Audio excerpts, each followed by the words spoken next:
आज मैं अपने खेत में आया हूँ, गार्डन में आया हूँ जहाँ पे हम अपने खेत करते हैं, जहाँ पे गोभी, बैंगन और आलू वालू सब रोपते हैं, मेहनत करते हैं जिससे हमारा घर चलता है। और हालांकि आज मैं यहाँ पे बहुत दिनों के बाद आया हूँ।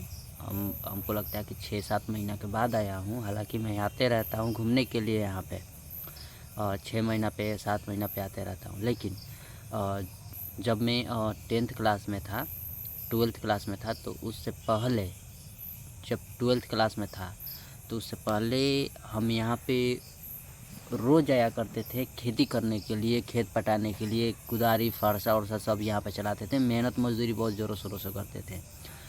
ज़ोरों शोरों से ये बात इसलिए बोल रहा हूँ कि जब मैं यहाँ पे रोज़ रात में खेत रखने के लिए अपने आया करता था, जितने भी जानवर है उससे बचाने के लिए अपने हरे सब्जियों को, तो यहाँ से जब हम देखते थे ना, तो वो मैं दिखा रहा हूँ आप लोगों को। ये जो दिख रहा है ना, ये शहर जो उधर से चमकता धमकता जो दिख रहा है, वो लाइट बरा हुआ उधर, ये दिख रहा है ना उधर, जो बहुत दूर तक वो जो लाइट दिख रहा है। तो अभी लाइट नहीं है, मुझे लगता है इसलिए उतना भी नहीं चमक रहा है। तो मैं उन सब चीज़ को देख करके मुझे ऐसा फील आया कि काश मैं भी ऐसे ऐसे बिल्डिंगों में रहता, मुझे भी सिस्टम चलाने को मिलता, कंप्यूटर पे बैठने को मिलता, जिससे मैं भी उसमें कुछ टीपूँ खटाक खटाक और कंप्यूटर में वो मुझे दिखाए। तो ऐसा ऐसा फीलिंग अंदर से आता था। और मेरे को लगता था कि मैं बहुत ज़्यादा गरीब हूँ, मैं ये सब चीज़ें अफोर्ड नहीं कर पाऊँगा। तो फिर मैंने मेरे जो सारे दोस्त हैं वो सारे पढ़ने में बहुत तेज़ थे। हालांकि मैं बहुत लो लेवल पे था पढ़ाई में, मैं बैक बेंचर था। हालांकि 10th भी मैंने बहुत मेहनत मेहनत नहीं कह सकते हैं, बहुत ही कह सकते हैं उसको, भगवान का जो भी आशीर्वाद या फिर किस्मत बोल सकते हैं, मैंने पास कर गया। अगर सब सब्जेक्ट में किसी में 31, 32, 35 और 30, मतलब इतना एबव था मेरा, सारे सब्जेक्ट में ऐसे थे, तो पासिंग मार्क्स से पास हो गया।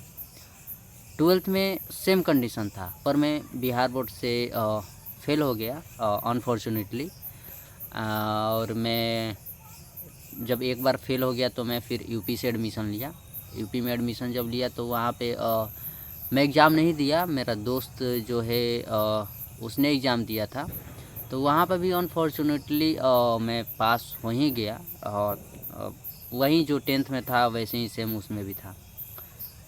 फिर मेरे सारे दोस्त जो थे वो अब हाई लेवल पे स्टडी करना चाहते थे, जो कि मैं अफोर्ड नहीं कर सकता था, और मेरे पास उतना टाइम भी नहीं था खेती से, क्योंकि अगर मैं इसे छोड़ देता तो फिर रोटी का जो है प्रॉब्लम हो जाता घर में। फिर जैसे तैसे मेरे पेरेंट्स मुझे अलाउ किए कि नहीं, you have to study whatever you want.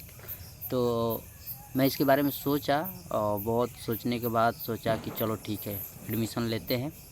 तो मैं अपने नज़दीकी गांव में ही वीर कुंवर सिंह यूनिवर्सिटी से एक कॉलेज है जिसका नाम शॉर्ट फॉर्म में डीके कॉलेज है, भोजपुर में है, डुमरांव और भोजपुर के बीच में है। तो मैंने वहाँ से as a bachelor of computer application and I have done with that. So during the BCA I got a placement in XYZ company. That company was a startup company. फिर मेरे को बहुत ही मतलब कि वो मेरे लिए बहुत ही फेसिंग दिन था, बहुत मैं फेस कर रहा था उन सब चीज़ों को। जब इन सब चीज़ों में इन्वॉल्व हुआ तो धीरे धीरे पता चला कि ये मज़दूरों वाली ज़िंदगी है। मैंने फिर भी उसको फेस किया, रोज़ कंपनी आया जाया करता था, नोएडा में मेरा जॉब लगा था, वहीं मज़दूरों वाली सैलरी मिल रही थी। ये क्योंकि आज की जो समय है, जो परिस्थिति है, जो डिजिटल वर्ल्ड है, जो डिजिटल दुनिया बन चुकी है, इसमें एक जो इंजीनियर होता है वो पहले के लेबर के बराबर अब हो गया, और जो लेबर हैं उनकी ज़िंदगी एक इंजीनियर के बराबर हो गई है। हालांकि मेहनत दोनों में है, बहुत ज़्यादा है, दोनों में बहुत ज़्यादा स्ट्रगल होती है। कोई दिमाग से कर रहा है, कोई अपने बहुत ज़्यादा पसीना बहा कर रहा है। तो इनिशियल लेवल पे, बिगिनर लेवल पे जो इंजीनियर होता है, जो उसकी सैलरी यहीं 10,000, 5,000, 15,000, 20,000, इससे ज़्यादा नहीं होती है। और आज के समय में कोई बीटेक करता है, एमसीए करता है, एमटेक करता है, डिग्री की वैल्यू नहीं है भाई आज के समय में। आज के समय में अगर तुम्हारे पास नॉलेज है ना, then you will do better something, but हाँ सैलरी बहुत कम है। तो रोज़ ऑफिस से रूम पे, किराए के रूम में अपनी ज़िंदगी को गुजारा नोएडा में, पर कुछ नहीं मिला। फिर लास्ट में मैं घर आया अपने। फिर मेरे दोस्त ने मुझे इंकरेज किया कि नहीं, तुमको एडमिशन लेना है एमसीए में। तो आफ्टर कंप्लीशन द बीसीए और during the job I thought नहीं, मेरे को एमसीए करना चाहिए for the higher degree. So I took admission in Lovely Professional University in Punjab, and I have done MCA in Lovely Professional University. So after MCA I was looking for the job, and I seated in the placement drive, but I was unable to crack the exam. But yes, I cracked 2 to 3 job, but that job was a sales company, so that's why I didn't join that company. So, and now recently I I am just trying to uh, reporting, ground reporting, and I'm just yes facing that, and I'm doing my best. Let's see what happen. But in सब चीज़ों से मेरे को एक चीज़ सीखने को मिला कि जब आप गरीब रहते हो ना, और ऊपर से आप जब मजदूरी करते हो, फिर भी आप अपने पढ़ाई को लेकर के अड़े रहते हो, तो हाँ, लेकिन एक चीज़ है, मैं एक चीज़ कहना भूल गया।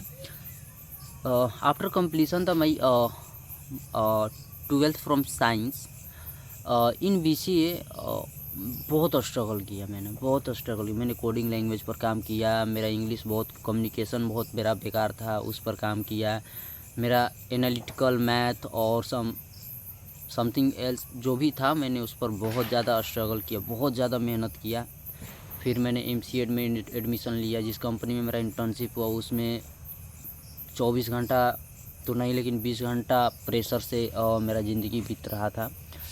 क्योंकि कोडिंग लैंग्वेज ही एक ऐसा चीज़ है कि जिसमें आपको बहुत ज़्यादा स्ट्रगल करना पड़ता है एक समझने के लिए।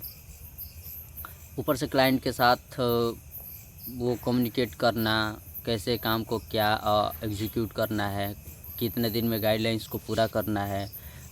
तो ये सब चीज़ें बहुत ज़्यादा मेरे लिए बहुत ज़्यादा it was very facing and challenges thing.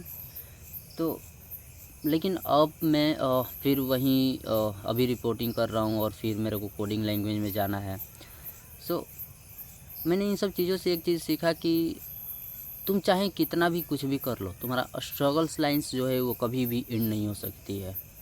तुम्हारे सपने जो तुम अपने इमेजिनेशन से जो तुम रिलेट करते हो, और जो हकीकत होता है, जो प्रैक्टिकल चीज़ें जो तुम्हारी ज़िंदगी में होती है, बहुत बहुत ज़्यादा इसमें डिफरेंट होता है। ज़िंदगी उताड़ पुताड़ हो जाती है भाई। ज़िंदगी में ऐसी चीज़ें आती है, ऐसे रास्ते आते हैं, ऐसे मोड़ आते हैं जो तुमको टूटने पर मजबूर कर देती है।